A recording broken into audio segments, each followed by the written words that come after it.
Bueno, pues sigue siendo un placer continuar con las exposiciones y ahora mismo tenemos el lujo y el gran placer, con la pena de que este conferenciante que le conocemos en Santander nos ha acompañado a finales del 2019, vino a darnos a colación con la presentación del libro del cáncer que editó el Colegio de Enfermería de Cantabria sobre prevención del cáncer y otras enfermedades crónicas, del cual Nicolás Olea tuvimos el lujo de que escribió el prólogo de dicho libro y nos acompañó para darnos una de las grandes exposiciones que ha habido sobre disruptores endocrinos, tanto a la población como a los profesionales. Y Nicolás Olea hoy está aquí y le agradecemos profundamente de tenerle online con este título tan sugerente: ¿Por qué no nos gustan los plásticos? Catedrático en la Facultad de Medicina de la Universidad de Granada y médico especialista en el Hospital Clínico de Granada, promotor y primer director del Instituto de Investigación Biosanitaria IBS de Granada durante el 2011 al 2018, lidera un grupo de investigación multidisciplinar que estudia cómo los factores ambientales afectan a la salud humana. La exposición química ha sido motivo de trabajo durante más de 30 años, destacando los de exposición a residuos químicos, fitosanitarios, plásticos, cosméticos y contaminantes ambientales. Los resultados de sus trabajos publicados en revistas internacionales de mayor impacto ponen de manifiesto la mayor susceptibilidad de la mujer y la exposición infantil. Es autor de más de 400 trabajos de investigación en revistas internacionales, ha dirigido 53 tesis doctorales y participado en numerosos proyectos de investigación. Actualmente participa en el proyecto europeo Horizonte 2020 y en el think tank Alimenta. Acaba de ser reconocido entre los científicos más influyentes del mundo al ocupar una posición de cabeza en el Ranking of the World Sciences, que identifica a los investigadores más influyentes cuyos trabajos han sido más citados durante su carrera científica. Repito, es un gran honor tenerle aquí y que haya aceptado nuestra invitación. Gracias, Nicolás. Gracias, Raquel, y gracias a Natalia. Me decís en el feedback si se oye bien. ¿Se oye? Estoy en la habitación del hotel en Madrid y me voy cambiando de sitio según me dice Jesús, el técnico, que tengo mejor o peor señal. Antes había buscado un fondo de un cuadro precioso rojo de esos de hotel y ahora estoy en el fondo, en el pasillo del servicio y la máquina de café, pero parece que tengo 5 rayitas y eso es importantísimo. Muchísimas gracias y un placer. Siento enormemente no estar allí, pero ya me había comprometido antes con las fechas estas en biocultura, donde mañana hablo de algo que os gustará seguro, que es desarrollo neuroconductual y exposición materno-infantil de la madre embarazada y del niño. Bien, el asunto que habíamos comprometido para hablar hoy es muy práctico, y voy a intentar que sirvan recetas para evitar la exposición y por qué no nos gusta el plástico, que es lo que habíamos llegado al acuerdo. Tengo una presentación.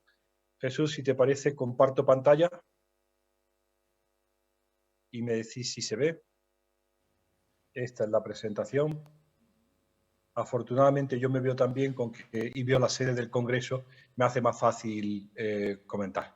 Dentro de Revolucionando la Salud, el placer de cuidarse a lo largo de la vida, pues el por qué no nos gustan los plásticos lo he estructurado en esta manera. Siguiendo tus palabras, un recordatorio de qué es disrupción endocrina, tan sencillo como contaminantes ambientales que modifican las hormonas, los escenarios de plástico que nos ha dejado el COVID-19, algunos casos particulares de exposición y unas conclusiones. Los disruptores endocrinos, que ya son más populares que antes, son sustancias químicas tóxicas que, sin ser carcinogénicas o mutagénicas o tóxicas para la reproducción, que decía el ponente, son sustancias que dentro del organismo alteran el equilibrio hormonal y actúan sobre cualquier sistema, tanto el tiroideo como vitamina D, como la función metabólica o como las hormonas sexuales. Cualquier sistema puede verse alterado. Acordaros que hay 146.000 sustancias químicas matriculadas y registradas en el mundo occidental de síntesis por la especie humana, y hay pues unos 50 48 sistemas hormonales basados en receptores nucleares que tienen un mensajero químico. Pues la probabilidad de que haya coincidencia entre el mensaje y el receptor pues es muy amplia, ¿no? Las enfermedades que hemos ido estudiando durante estos años vinculadas a la exposición a los disruptores endocrinos van desde problemas tiroideos, diabetes y obesidad, infertilidad, bajo contagio espermático, desarrollo neuroconductual en los niños, asma y pubertad precoz. Es decir, al final esto es un simple resumen de sistemas hormonales que son frágiles. Y los compuestos químicos, como bien decía, pues son muchos, ¿no? Los bisfenoles, los talatos, los retardantes del fuego, algunos ya empiezan a sonarnos a tanto de oírlos, hemos oído hablar mucho de los metales y yo intentaré mencionar aquellos que están vinculados con los plásticos. Y me he traído, mientras hablaba Josep, me he traído la última diapositiva aquí para presentarlo antes de que os aburráis, ¿no? ¿Por qué no nos gustan los plásticos? Fundamentalmente porque son todos derivados del petróleo.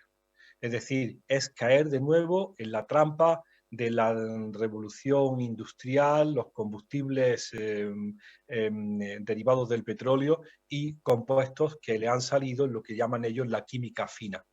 Segundo, porque son de muy difícil degradación. Algunos de ellos tienen una persistencia ambiental de 500 años. Yo siempre cuento de broma que si Colón hubiera llevado una botella de agua de solares de 1,5 litros en el último minuto, le diría, niño, al uno de Huelva, dame una botella de agua de 1,5 litros. Y entonces la hubiera tirado al llegar a América, ahora se habría acabado de descomponer, porque son unos 500 años aproximadamente lo que tarda en degradarse. Y durante el proceso de degradación se fragmentan porque son muy resistentes, muy persistentes, pero muy frágiles. De tal manera que dan lugar a macro, meso, micro y nanoplásticos. Además, se bioacumulan porque no sabemos digerirlo y hay un riesgo de exposición humana, que ya hemos comentado en otra ocasión y comentaremos hoy, al polímero del compuesto que es el plástico, a sus partículas menores, oligómeros, a sus constituyentes mínimos, los monómeros, a todos los aditivos que se le han añadido y a toda la porquería que van cogiendo medioambientalmente. En principio, la toxicidad de los polímeros plásticos o biopolímeros o bioplásticos, que ahora está de moda, aunque no representan más del 1% de todos los plásticos, pues nos preocupan por la basura ambiental, muy llamativa, porque es visible, por los componentes de los plásticos monoméricos, por los aditivos y por lo que lleva adherido. ¿Qué ha pasado en el año 2019 AC? Yo ya lo llamo siempre en 2019 AC. No es antes de Cristo, es 2019 antes de COVID. Pues las cosas parecían muy bien a finales de noviembre, fundamentalmente porque la Unión Europea acababa de sacar el The European Green Deal, el gran reto europeo verde, el reto verde europeo, donde íbamos a modificar toda una serie de leyes. Iba a ser esto la revolución en biodiversidad, en transporte, en energía, en contaminación. Pero llegó COVID y perdimos pues lo que sabéis, ¿no? El distanciamiento social imperativo, las medidas de protección individual, la desinfección de las personas, la seguridad alimentaria, que entre otras cosas trajo tal grado de plastificación de nuestra vida que todos hemos asistido durante el año 19, el 20 y lo que llevamos a una plastificación exagerada de los superempaquetados, como tengo aquí, tanto peso de alimento como envase, llegas el sábado a la cocina, llenas el frigorífico y miras a tu izquierda y hay una montaña de plástico casi tan grande como el volumen de comida que has comprado y esto es la nueva visión, ¿no? Los plátanos pelados envueltos en polietileno, el pan envasado, los tomatitos cherry en una cajita de plástico porque parecería que son intocables. De tal manera que ahora vas a la tienda y parecería que la nueva forma de la sección de verduras es verduras plastificadas con 6 tomates idénticos en una barqueta de poliestireno con un film de polietileno metidos en un cacharro de polipropileno y acarreados por un carrito de policarbonato, donde todo es absolutamente, os lo voy a decir, innecesario. Nadie ha dicho que eso fuera una solución ni que fuera necesario para evitar ningún tipo de contaminación ni de nada. Las naranjas no se contaminan más porque vayan con la piel viva, como se ve ahí, ¿no? Es decir, alguien ha aprovechado el momento para plastificar la compra y vender, pues como es natural, todos estos derivados, que como recuerdo, acordaros, compañeras y compañeros, son derivados del petróleo, es decir, que está aumentando la cuenta de beneficio. El plástico utilizado en embalaje, aquí se llama packaging, en embalaje ya sea alimentario de cualquier otro tipo, es el que más se gasta en el mundo anualmente, 146 millones de toneladas, estos son datos del 19, y genera 144 toneladas de basura. Es decir, es el que más contribuye a la generación de basura. Dicen que un 15% de la basura del mundo occidental está formado por plástico. La construcción utiliza también mucho plástico, pero como se queda fijo en nuestra casa durante años, parece que contribuye menos. Y el tercero en orden es textiles. Porque vosotros que tenéis presupuesto vais vestidos de oveja, de abeja o de flor, digo algodón, seda o lana, pero yo voy vestido de poliéster, ¿de acuerdo? Que es la fibra equivalente al PET de la botella de Coca-Cola de 1,5 litros, que es puro petróleo y que hace que las camisas valgan 7 euros y que los trajes de caballero puedan costar 159,99, como este que yo he puesto de Dustin. En otras palabras, gracias a este plástico también nos vestimos, sin que haya, y vosotros lo sabéis muy bien, ningún plan preconcebido en Europa para ver cómo vamos a eliminar del medio ambiente todo el textil. ¿De acuerdo? Nadie había pensado en eso. Ahora han puesto un contenedor verde raro ahí que se puede echar la ropita, pero dice, ese contenedor no puede contener toda la ropa que hemos consumido. Es decir, está aparentemente descuidado el sistema. Podemos entender y averiguar los plásticos de forma sencilla, mirando el número que tienen aquellos que están destinados a depositarse en el contenedor amarillo. Y el 1 es el PET, como la botella de agua mineral, el 2 es el polietileno de alta densidad, el 3 no nos gusta nada porque es el PVC, que no es reciclable, el 4 malamente reciclable, junto con el 5 se le llama potencialmente reciclable si tuviéramos la tecnología, el 5 es el polipropileno, el 6 no es reciclable, el poliestireno, y el 7 incluye el peor de todos, que es el policarbonato, de los cuales vamos a hablar. Nos han enseñado a tirarlos cada uno en el contenedor apropiado, sabiendo que 1 y 2 son fácilmente procesables, el 3 muy difícil y el 7 más difícil todavía, el 6 difícilmente reciclable y el 4 y el 5 con esa frase tan bonita de factible. Es decir, que si tuviéramos la máquina lo reciclaríamos, pero no la tenemos, ¿no? Hay muchas cosas que tiramos al contenedor amarillo que no se reciclan, a pesar de que nosotros ya estamos educados, los tuppers, los moldes de silicona, los tormos, las macetas, los monederos, los DVDs, los CDs, las sacapuntas, los mecheros, los cuadros, o aquí esto que está pintado aquí en la figura, que son el polipropileno de los yogur y de las tarrinas de mantequilla. Llevamos 20 años obedientemente tirando todo esto al contenedor amarillo, y en mi ciudad, que es una ciudad como Santander, que es Granada, pues ahora, hace unos meses, han inaugurado por fin una planta piloto con dinero europeo para empezar a procesar el polipropileno. Todo esto que se ve en la foto es polipropileno. Y dice, pero hombre, si llevamos 10 años recuperándolo, ahora ya han pensado que sería conveniente procesarlo. Y esto pues da una mala impresión, sobre todo porque los plásticos pequeños, menores de 10 centímetros, que se cuelan por las tolvas de separación, tampoco se procesan, y es muy difícil procesar los plásticos mixtos. El mayor ejemplo de ellos es el Tetrabric. Años tirando Tetrabric y ahora nos enteramos que sí es fácil quitarle el cartón. De hecho, Ecoembes lo tiene centralizado en Zaragoza y le quita el cartón, con la desgracia de que el cartón que sale es de muy mala calidad y no sirve para hacer nuevo Tetrabric, sino elementos de inferior categoría. Les pregunto qué elementos de inferior categoría se están haciendo con los 60 millones de Tetrabric que tiramos al año y me dicen hueveras. Digo, ¿cuántas hueveras van a hacer en España con el tetrabric que estamos tirando? Porque se llama el infrarreciclado. El producto que se intenta reciclar no tiene la categoría para dar el producto original otra vez. Y no hay nadie en España capaz de separar el polietileno interior plástico del aluminio de tal manera que se está o quemando en donde hay incineradora o enterrando en donde, como en mi ciudad, no hay incineración. Bien.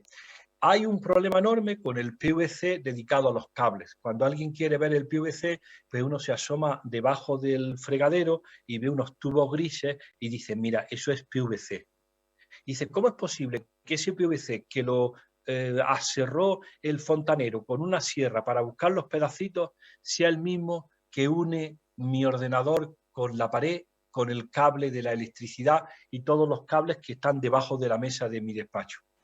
Bueno, pues gracias a la aplicación de talatos, uno de los aditivos más comunes, agarraros, y más tóxicos que hay para el plástico que permite su flexibilización. Pues mirad, Europa tiene un problema enorme, enorme, enorme con lo que se llama la basura eléctrica y de los equipos eléctricos y electrónicos. España, parte de ella la manda a Ghana. Ya no nos dejan enviarla de Europa a China porque nos cerraron hace 3 años las puertas, ya hemos invadido Indonesia y Malasia y ahora estamos abusando de África para mandarle todo esto que sale en la foto, que es lo que se llama WEEE, que es la basura de los equipos eléctricos y electrónicos, en donde alguien lo quema de mala manera, contamina el medio ambiente, se contamina personalmente y le saca algún metal preciado. E insisten en que la culpa de todo la tenemos nosotros, porque no somos buenos ciudadanos y no tiramos los envases al contenedor amarillo. Y nosotros tenemos que ponernos muy serios y decirle, no me vendan más plástico, deja de cargarme la cesta de la compra de plástico, porque no es de recibo que yo me lleve tantos kilos de comida o tantos kilos de bienes como de plástico. No sé qué hacer con ellos. Y además, la gestión del residuo que tú has hecho es muy deficiente. Tú me refiero a la administración y a sus aliados.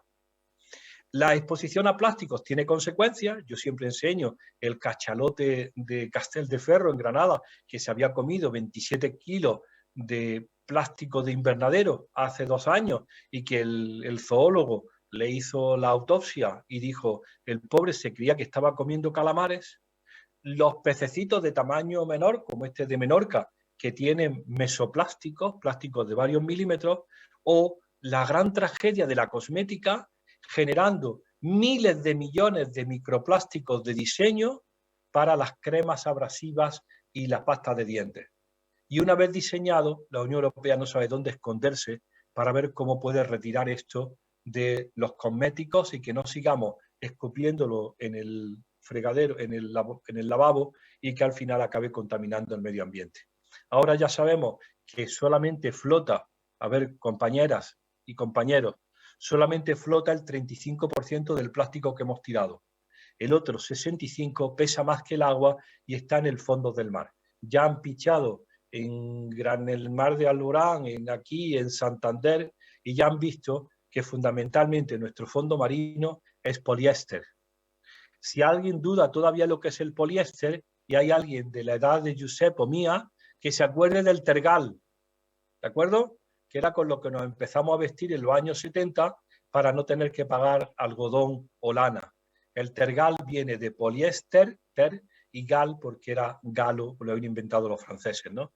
Y eso ha sido nuestra historia. Pues todo ese plástico y todas esas fibras han acabado depositadas en el fondo del mar o, como yo digo siempre, debajo de mi cama. Esta es la última conversación que tuve con la rumba, la saqué y le dije, pero ¿de dónde puede haber sacado todo eso? Como veis, no puede ser pelo, porque estoy calvo y tampoco tengo mascota. Y es, como hemos analizado, fundamentalmente fibra textil, que atrapa sobre sí cientos de elementos contaminantes y que hace que el problema del plástico lo tengamos vigente en la casa. Le dije a la rumba que de dónde había sacado esto y me miró y me dijo, rumba niche charge. Y se fue al enchufe sin darme explicaciones, ¿no? Es decir, esto es es nuestro nuevo medio ambiente. Esto es sobre lo que los niños pequeños están andando. Yo andaba sobre tierra, sobre suelos sucios o sobre suelos limpios, sobre terrazo, sobre mármol. Me acuerdo perfectamente que la entrada de mi casa era de mármol y tenía siempre el culo helado de estar sentado en el mármol. Pero ahora anda sobre otros materiales sintéticos, todos ellos derivados del petróleo, y esta es la nueva exposición que nos espera. Nos preocupa mucho los microplásticos flotando en el océano y estamos todos leyendo, como decíamos antes, que micro y nanoplásticos van a incorporarse en nuestra comida y nos enteramos que esta gran revolución de la comida, que es la sustitución de las bolsitas de té de celulosa por estas nuevas piramidales de polietileno, significa que cada vasito de té, o como yo digo, de tila para pasar el trago, contiene billones, bueno, son billones canadienses que son miles de millones de micropartículas y nanopartículas. Y dice, Autoridad Europea de Seguridad Alimentaria, EFSA, Agencia Española de Seguridad Alimentaria, por favor, esto no se puede colar de esta manera. Esto hay que decir basta antes de ponerlo en el mercado. Tal es la presencia de microplásticos y nanoplásticos que ya los italianos acaban de hacer su primer paper con ese gusto y esa forma de darle nombre a las cosas que tienen los italianos y hablan de plásticos en la placenta o la plasticenta. La primera evidencia de plásticos en la placenta humana. Y el paper, bueno, la publicación, como siempre le pasa a los compañeros clínicos, discute si la llegada del plástico al torrente sanguíneo habrá ocurrido por endocitosis de las células epiteliales de las cristas intestinales o por las células del epitelio pulmonar. Dices, ¿qué más nos dará cuando ya ha ocurrido esa exposición? Y ahora, vosotros que tenéis una buena antecedentes de prehistoria, pues acordaros todos estos instrumentos que también conocéis, que han definido los cadáveres que se encuentran y los huesos de si eres del solutrense o del gravetiense, pues a recordar que los santanderinos y las santanderinas del siglo XX, cuando dentro de 40.000 años sean excavadas, pues las van a distinguir porque al lado de sus huesos hay un plastiglomerate, es decir, las nuevas piedras que describen los geólogos, piedras mixtas que ya han incorporado plástico y que será pues el signo de nuestros tiempos. La Unión Europea se lo toma en serio y a veces decide que esto no tiene más, no puede ir más lejos, y recordaros que esto lo hablamos muchísimo cuando estuvimos allí. El 30 de junio del 2011 prohibieron del mercado el uso y la comercialización de biberones de plástico de policarbonato número 7, recordad que es con los que hemos alimentado a nuestros niños, porque esto se prohibió en el año 2011 y que cada vez que servían perdían brillo, perdían parte del material y exponían a la criatura sin darte cuenta a bisfenol A, que es un compuesto estrogénico a 10 elevado a menos 7 molar, y no había ninguna razón para que esto estuviera ocurriendo. Desgraciadamente, aunque ya todo es BPA free, desgraciadamente existe lo que yo llamo los biberones de los mayores. Las botellas estas de policarbonato de 5 galones que vienen a tu casa o a tu oficina y te colocan, y que son del mismo policarbonato que los biberones y que exponen a los adultos. Y digo, pero esto es un riesgo, porque estas botellas se reutilizan. Y si las veis en el sur, estas botellas están al sol a 45 grados, hirviendo. Y me dicen, no, pero son para los adultos. Y entonces, con mucha tranquilidad, Josep, le tenemos que decir a la administración, hay adultos que tienen niños dentro. ¿Cómo? Digo, sí, se llaman mujeres embarazadas. Y si esto es malo para los niños de meses, también es malo para las madres embarazadas porque el bisfenol A atraviesa fácilmente la barrera placentaria.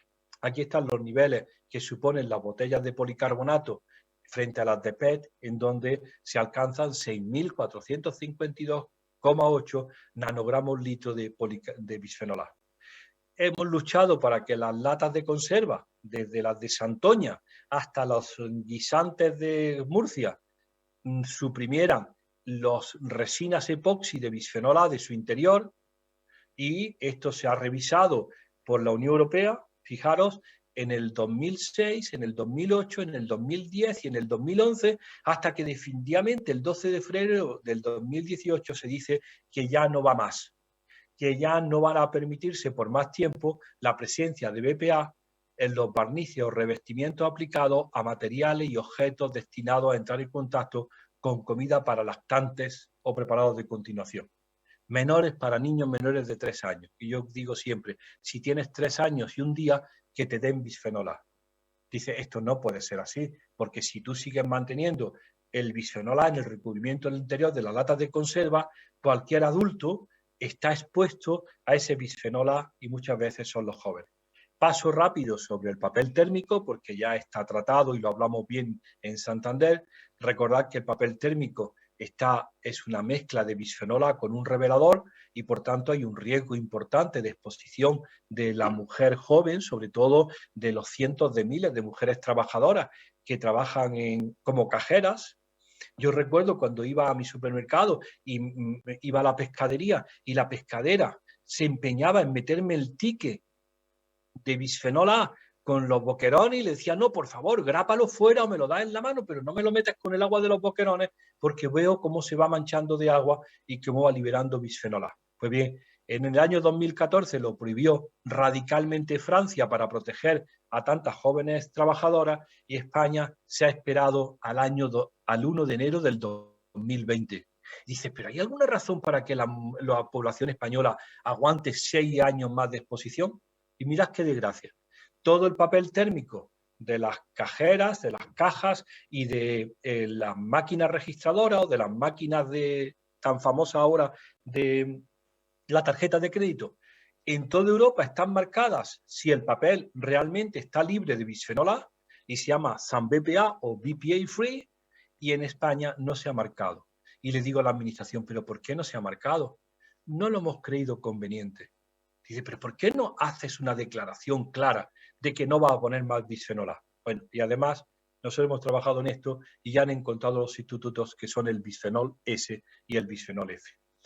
Hablo en el penúltimo lugar de los perfluorados, que son los compuestos que conocemos en la clínica como besogénicos, que eran el recubrimiento de las sartenes antiadherentes, que ya hablamos y que eran parte de la antigua formulación del Tefal, pero que ahora son ya los compuestos más habituales de los persistentes en la sangre de los españoles. Esto es una publicación del año que lo saca el ABC y no quiero sacar la publicación, sino la referencia en el ABC para que veáis que no es ninguna organización ONGista, si lo hace el ABC será verdad, en donde da los niveles de perfluorados en la población española.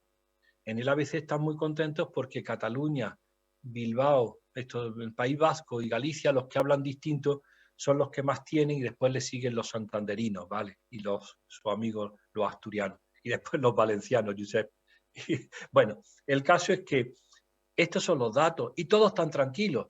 Cuanto más mayor eres, más perfluorados tienes en sangre porque no se metabolizan y la mejor manera de quitárselos de en medio es pariendo mucho, pariendo pronto y dando mucho el pecho. La Unión Europea se decide que no puede seguir con los perfluorados y ahora ha hecho pues la supresión de 8 de ellos, sabiendo que el catálogo tiene 268. Paso muy rápido, pero como estamos en el medio sanitario, a recordaros que seguimos con nuestro trabajo de plásticos en el hospital. Hemos analizado, como enseñé en primicia, los 73 ítems de plástico que utiliza un niño de menos de 1.500 gramos en la unidad de cuidado intensivo pediátrico. Le hemos dado las gracias, hemos hecho nuestras publicaciones y ahora seguimos con esta chiquilla, pues evaluando cuánto de lo que hay en su ambiente, a ver, compañeras, cuánto de lo que hay en su ambiente es químicamente hostil. ¿De acuerdo? Porque le habéis dado todo el cariño del mundo, sacáis a la pobre Manolita que se llamaba de la cajita de policarbonato todas las veces que podéis, pero la cajita de policarbonato, todos sus cables son tratados con talatos y la exposición es llamativa. Acabamos de lanzar los papers de presencia de estos contaminantes en la leche de las madres que dan leche al banco para alimentar a niños menores de 1.500 gramos. ¿Y qué tienen las madres después de todo? ¿Pero qué te creías? ¿Que la Virgen de la Fuensanta te iba a proteger de estas cosas? Y aquí es donde hay mayor vulnerabilidad. Y tenemos un contencioso con los pediatras de la unidad de cuidados intensivos pediátricos para que se traguen poco a poco la información sin tirarse por la ventana, ¿no? Bien, las medidas de protección individual ya las conocéis. Si yo os digo que esta mascarilla de qué es, alguien pensará todavía que es del algodón, del lino de papel, pues tengo que deciros que es de polipropileno número 5. Es decir, que tendríamos que estar echándola en el contenedor amarillo. Pero alguien de Coembes dijo, no, no, no. Bueno, pues ciudades como Granada, que es como Santander, generan 70 toneladas de mascarillas de polipropileno que nunca se van a reciclar, sino que se entierran porque aquí no hay incineradoras.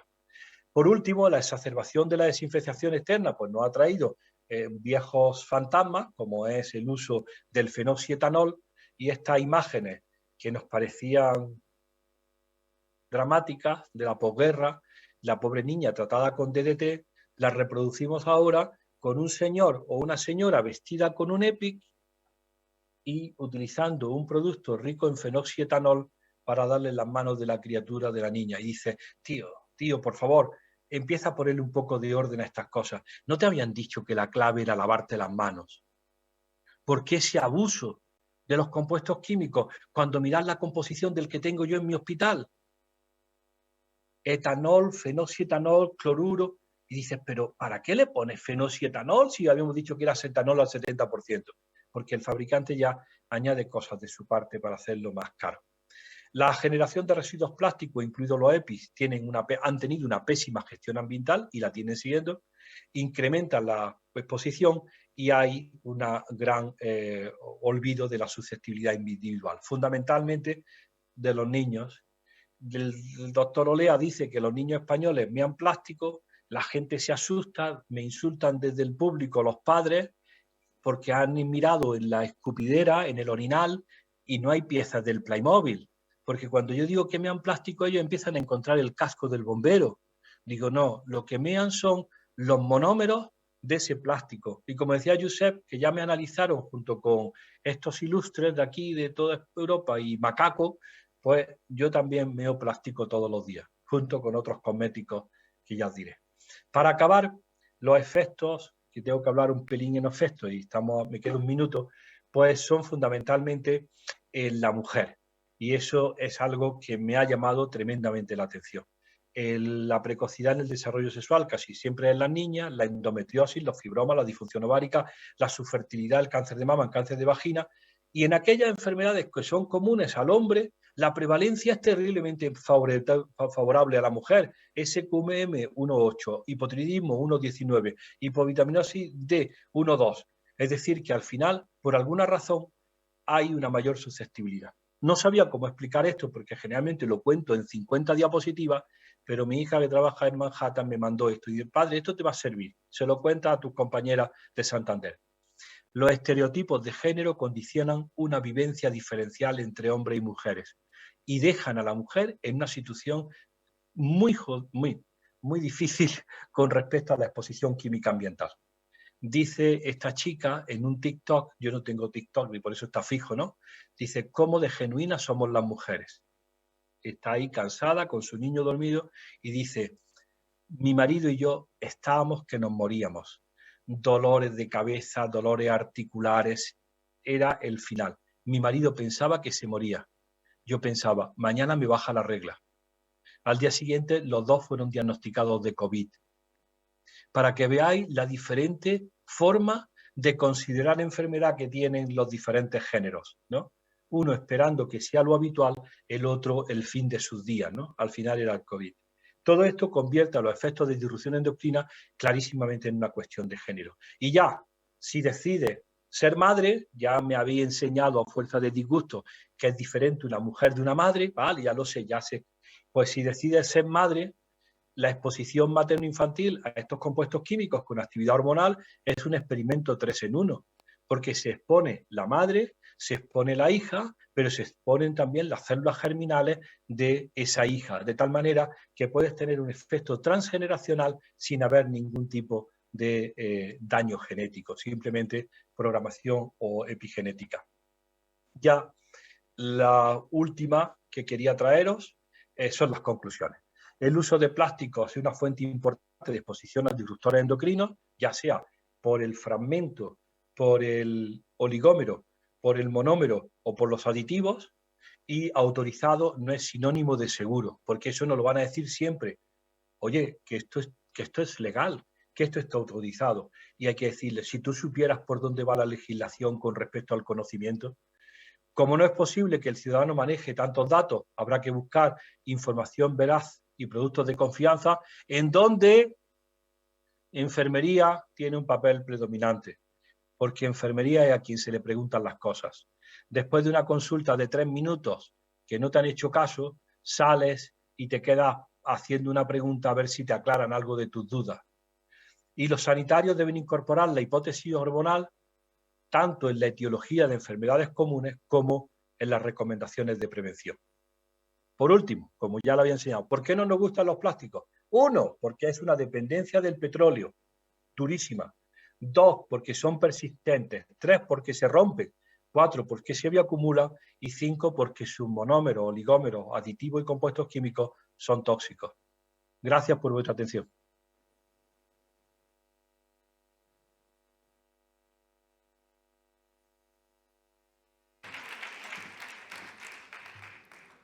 Bueno, Nicolás, repito que ha sido un lujo tu exposición, un lujo tenerte, un gran agradecimiento que estás al otro lado de la pantalla.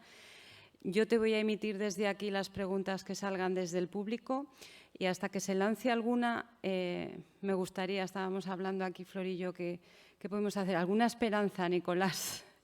¿Alguna esperanza? Porque todos estos residuos que son añadidos a través de la pandemia, a través del COVID, ¿qué podemos hacer? ¿Qué movimiento podemos ir haciendo individual? Porque es verdad que ya está tan interiorizado que haya que desinfectarse con soluciones, como dices, que no es lo que pensamos, ¿no? Que todos estos residuos de mascarillas, los EPIs que han venido para quedarse. Yo ya cuando el ébola decía, esto aprendámoslo bien porque me parece a mí que el mundo sanitario se va a llenar de estas protecciones. ¿Y alguna esperanza, algo que nos puedas trasladar a este foro para que podamos ir trasladando? Mira, espero solamente confirmarte, ¿se ha oído bien el sonido? Se ha oído perfecto. Me alegro mucho porque justo antes, ¿sabes? Teníamos problemas y se estaba yendo la señal. Te lo agradezco. Mira, yo creo que la primera parte es educación y hay que empezar a saber y a educarnos y a saber decir no, no, no y no. No cuando actuamos como consumidores comprando, no cuando vamos al supermercado y nos quieren plastificar la existencia, no en todas las situaciones en las que no hay nada probado de que eso sea mejor, ¿no? Entonces, en el caso del lavado, la recomendación, acordaros, de preventiva en los hospitales, la recomendación era el lavado frecuente de manos y el secado y como complemento los líquidos mágicos. Pero ahora con los líquidos mágicos obligatorios antes de cualquier cosa hay que decir, no, no, chicos, vamos a hacer una cosa, vamos a abrir la puerta del servicio y vamos a poner 3 lavabos en línea recta con la entrada del bar. Y te vas a lavar las manos y vas a tomarte una cerveza o hacer lo que sea. Pero acuérdate que la clave era el lavado. La clave no era el líquido mágico pastoso que alguien está sacando pingües beneficios. Eso es a mí me parece muy sucio y además no le veo ninguna seguridad. Entonces hay que empezar a decir, a recordar lo que en los cartelitos de los ascensores y en los pasillos nos colocó medicina preventiva, que era el lavado frecuente de las manos, su secado y en algo excepcional los líquidos mágicos. ¿De acuerdo? Yo no tengo inconveniente con los líquidos mágicos si son sobre los guantes. Vosotros lo sabéis muy bien. Ha habido muchas veces soluciones alcohólicas para lavarse las manos enguantadas y pasar de un paciente a otro. Pero era sobre los guantes, no sobre las manos. Ahora, ¿cuántos? Recuerdo cuando estuve con vosotros allí que me pasasteis una copia de la formulación del que estabais utilizando en vuestro hospital. Pues no, aquello no era alcohol al 70%, era alcohol con los otros 7 componentes que el fabricante se le había ocurrido utilizar o añadir. Más después la generación de cientos de miles de botes de polipropileno que no sabemos si está dispuesto a reciclar.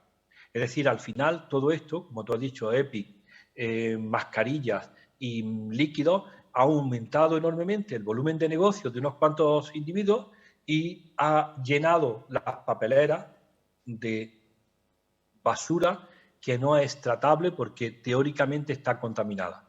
Durante EPIC, en los momentos más duros, aquí en Madrid, pues parece que Valdemín Gómez, la gran incineradora, ya no daba abasto para quemar plástico. Y entonces empezaron las cementeras de alrededor a ayudarle a quemar plástico. Dice, esto es un despropósito, porque probablemente, como bien ha dicho Josep, la contaminación atmosférica por ese plástico mal quemado probablemente va a tener consecuencias en salud tanto peores, porque son crónicas, que muchos de los problemas. Es decir, lo único que se me ocurre es saber decir no, no, no, aliarse con salud pública, con medicina preventiva y con el sentido común y empezar a reducir todo aquello que lo han metido de rutina, que no es más útil que el agua y el jabón. No sé si eso te sirve. Sí.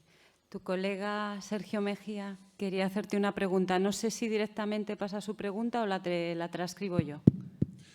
Nicolás, muchas gracias por tu intervención. ¿Algún comentario sobre las prótesis injertos de mama que se ponen por razones estéticas y sus efectos sobre la salud de la persona que se los pone, a la edad que se lo pone y luego su posible descendencia?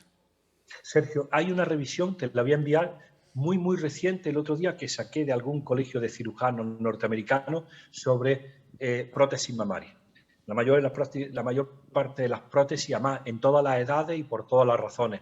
Y me gustó, lo leí y me gustó, sobre todo por lo que pudiera ser, les preocupaba mucho la liberación de material al tejido perimamario y cualquier reacción inflamatoria que hubiera, ¿no? De prótesis que llevan mucho tiempo.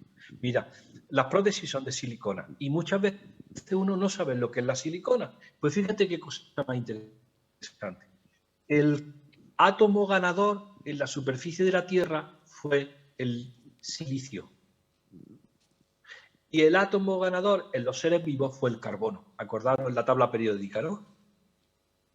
Carbono, silicio, boro, pues, y cada uno de carbono y las piezas. Y de pronto, como ocurre, dice conexión inestable. Como ocurre en algunos casos, los científicos deciden hacer la química del carbono, pero utilizando átomos de silicio. Y entonces hacen unos materiales completamente nuevos, como decíamos antes, sin parangón en la naturaleza, que son las siliconas, porque silicio en inglés se dice silicon, pues ya está, la silicona. Y entonces empiezan a hacer desde hornos, desde moldes para horno a dimeticona de 4 de dimeticona de 4 para el champú y el gel o prótesis de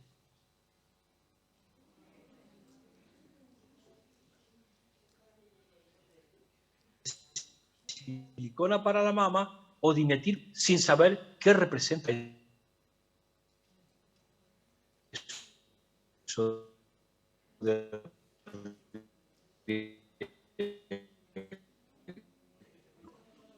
y ahora empezamos a tener evidencia de que, por ejemplo, lo que se utiliza en cosmética son siliconas de todos los cosméticos. Se llaman dimeticona, no pueden estar en más del 0,1% por el impacto sobre los pececitos. Y le decimos, ¿y el impacto humano? Dice, no, no hay problema, porque como son para gel de baño y champú, hay peligro de exposición. Y yo digo siempre, ¿y mis niños que tenían siempre la lengua fuera cuando le enjuagaba el pelo y se bebían lo que le bajaba por la cara? Bueno, pues no tenemos ese estudio hecho. Y ahora empezamos a ver cuáles son los estudios del impacto del silicio en las prótesis mamarias o en las otras aplicaciones. Es decir, es de una sinvergonzonería lo que llaman ellos innovación, I de más I, innovación, es de un atrevimiento sustituir las bolsitas de tila de celulosa por otras de polipropileno, que dice, pero ¿cómo me pueden meter en estas sin estar seguro de que no va a pasar nada? Y Sergio, te tengo que decir, han cambiado las reglas del juego. Es el proponente de cualquier acción el que tiene que demostrar la inocuidad, no tú el que tiene que demostrar el daño. Te pasaré, le hago llegar a Raquel la revisión, que parecía muy buena.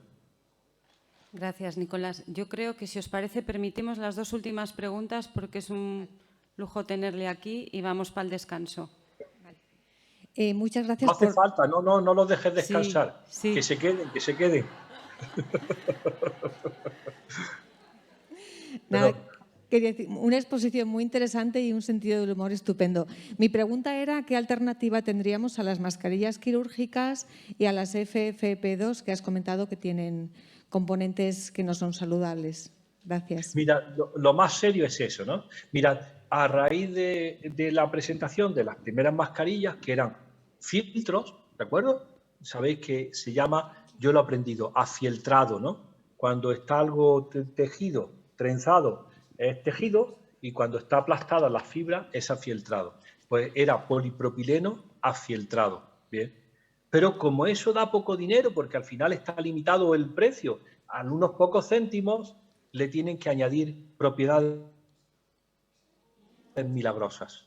Y se le han ocurrido de todo. Esta mascarilla que me he comprado es antivírica y bacteriana. Y te la enseña, ¿no? Y dices, Dios mío, ¿qué le habrá puesto? O la otra, esta es antibao. Dices, si es antibao, seguro que lleva un perfluorado. Y aparecen de pronto las mascarillas negras con grafeno. Y una revolución porque son muy chic y además son con grafeno que tiene efecto bactericida y filtrador. Y dice Canadá, chicos, el grafeno en nanotúbulos por vía respiratoria llega hasta lo más profundo del alveolo. Tú no le puedes poner a los seres humanos grafeno en la boca en nanotúbulos porque se le va a meter en el alveolo pulmonar. E inmediatamente dan el grito de alarma y Canadá dice, eso no se vende aquí. Y aquí todavía estamos esperando que Europa diga si le gustan las mascarillas negras con grafeno. Es decir, a ver, yo no voy contra el desarrollo, pero me dan un miedo los inventos. Dice, anda, búscame mascarilla de polipropileno afieltrado, sin virguerías. Búscame lo más simple. No me vayas a meter de pronto en un sitio, en un callejón sin salida, ¿no? Entonces, todas esas modificaciones son muy sospechosas, ¿no? Hola, buenas tardes. Muchas gracias por su exposición. Y sabemos cómo entran los plásticos en el organismo y cómo se eliminan, por dónde se eliminan. ¿Y qué podemos hacer para favorecer la eliminación de tales plásticos? Pues vamos a ver, la pregunta es muy pertinente. Si son fragmentos, probablemente hay que bajar por el orden de microplásticos inferiores a 20 micras para que puedan interaccionar con el epitelio intestinal, ¿de acuerdo? Es decir, que probablemente el 90% de los microplásticos y los fragmentos se van a ir por las heces sin ningún tipo de interacción con el organismo, ¿no? Eso por vía digestiva. Por debajo de 20 micras las cosas ya son más complejas. Acordaros que una célula epitelial intestinal tiene 20 micras de diámetro y si ya te metes en 3 micras de diámetro, pues ya estás hablando de algo que podría fagocitarse o algo. Y ya no sabemos cómo va a interaccionar. Y ya si es nanométrico, pues sí que puede introducirse. No hay manera de eliminarlo ni quitarse de en medio el que ya se ha incorporado. Una de las claves de los plásticos y cómo se han vendido es que son duraderos. Compañera, lo que es duradero ha sido siempre terrible en medicina, porque en medicina lo duradero lo hemos llamado persistente.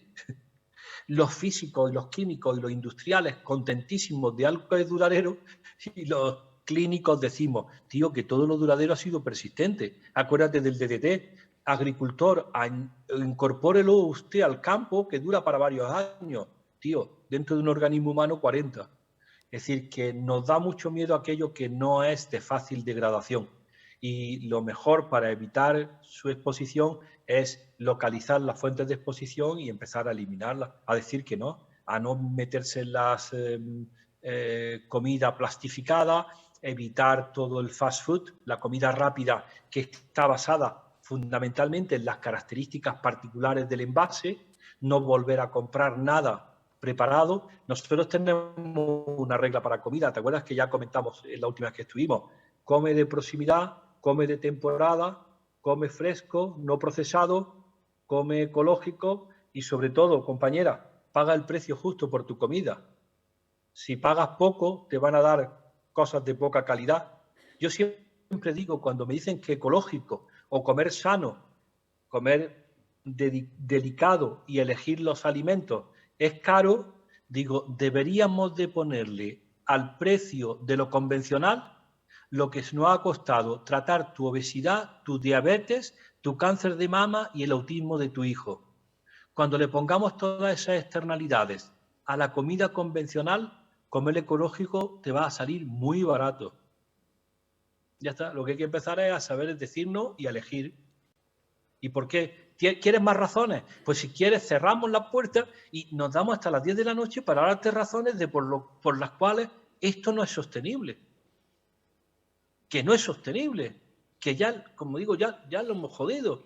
Ya tenemos en todos los medios los contaminantes y ahora lo único que tenemos que sentarnos es esperar a ver qué pasa. Y siempre digo una cosa que os sienta muy mal, que lo peor está por venir. Porque yo me he expuesto a partir de los 50 años y hay gente que la estamos exponiendo desde el vientre uterino. Y como voy a contar mañana aquí, cuando hable de desarrollo neuroconductual, a ver, alguien de vosotras, que seguramente sabe mucho más que yo, ese autismo o esa Asperger o ese déficit de atención, hiperactividad o ese problema cognitivo en el niño, ¿es una enfermedad psiquiátrica en el adulto? Porque a mí me están diciendo que va a serlo. ¿Dónde nos han metido? Con esa frecuencia de estas enfermedades, ¿dónde nos han metido?